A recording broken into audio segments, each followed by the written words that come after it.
we are pursuing these expensive energy policies, and hypothetically, we're supposed to benefit the planet, although we're not, but we are definitely dooming people who are already poor to a much more truncated horizon of opportunity and to absolute privation and starvation in many cases. Yes, I think it's really, I mean, there are at least two really interesting issues raised here. Sort of this tension between the alleged concern for poverty and then the quote concern for the environment.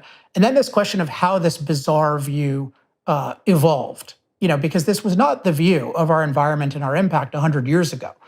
And interestingly, it's not the view of our environment that anyone who lives near nature has. People who live in nature don't worship nature as this superior god that can't be impacted. And I think it's my own understanding of the history, and I really enjoy, there's a book by Ayn Rand called The New Left, The Anti-Industrial Revolution.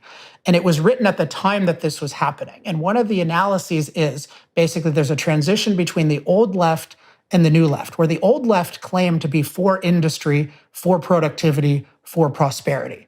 And what happened is that was clearly not achieved by their policies. Communism led to the devastation of industry, the malfunction of industry, widespread poverty. And Rand said, well, the left basically had a choice.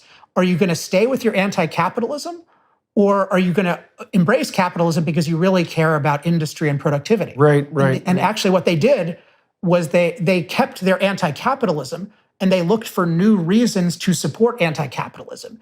And in the 60s, they decided on this issue of environment.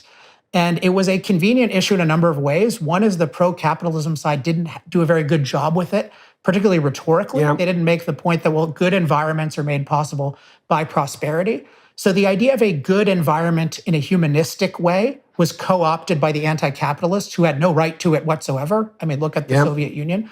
And an environment, but they owned that value issue, but then they packaged it with this hostility toward human impact as such. And what they really did brilliantly was they took over the schools.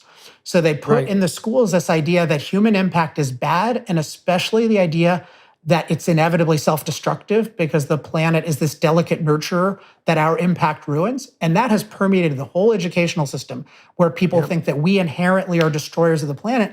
And it has permeated the scientific community.